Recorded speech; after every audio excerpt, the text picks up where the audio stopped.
My wife Maeve has this weird thing she's into. She loves role-playing as different characters. In her little scripts, I'm always the husband who gets dumped by some cold-hearted wife. One day she's playing a hotshot CEO who falls for her assistant. The next day she's a professor crushing on her student. Every single time, she makes me sign divorce papers. Then the next morning, she laughs and rips them up. Babe, it's just a game. But when my dad gets into a car crash and needs 200 grand for emergency surgery, Maeve decides to play the role of a broke woman. I'm totally broke, Neil. I don't have any money for your dad's surgery. All I can do is watch my dad take his last breath in that hospital bed. At his funeral, Maeve shows up with some young, good-looking college kid hanging on her arm. Honey, I've fallen for my student. Let's get divorced. She pulls out a document and hands it to me. This time, I'm not waiting around for her to rip it up. She shoved a fresh set of divorce papers in my face, already signed with her name. Same old game. And she was starting it again at my dad's funeral, right after I'd lost my only family. I looked at her.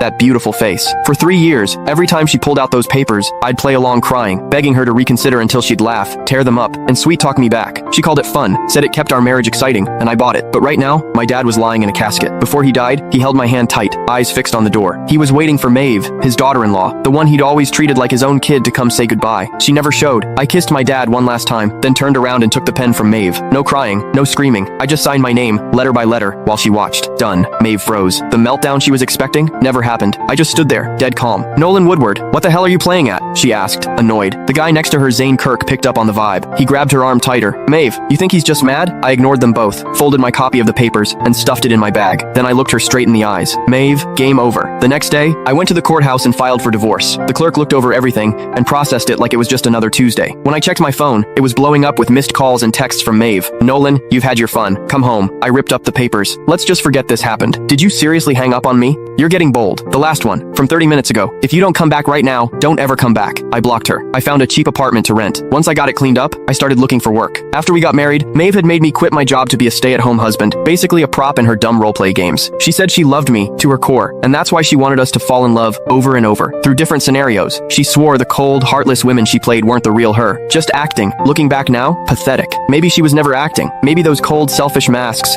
were who she really was all along. When the court summons reached her, she called while I was in the middle of a job interview. Nolan, are you insane? You actually took this to court. I stepped into the hallway. We signed the papers, Maeve. This just speeds things up. Speeds things up? I'm telling you, you're not getting this divorce. Maeve, I cut in. My dad is dead. Silence. Then her voice went ice cold. I know, but that was his fate. You can't blame me for it. Games are games. Real life is real life. Can you not tell the difference? You're the one who can't tell the difference. I snapped and hung up. I went back to the interview. It was a basic admin job at a small company. The pay wasn't great, but it was enough to get by. I nailed the interview. Starting Monday. That night, I came home to find 2 people waiting outside my door. Maeve and Zane. Maeve looked furious. Zane stood back with this smug look, like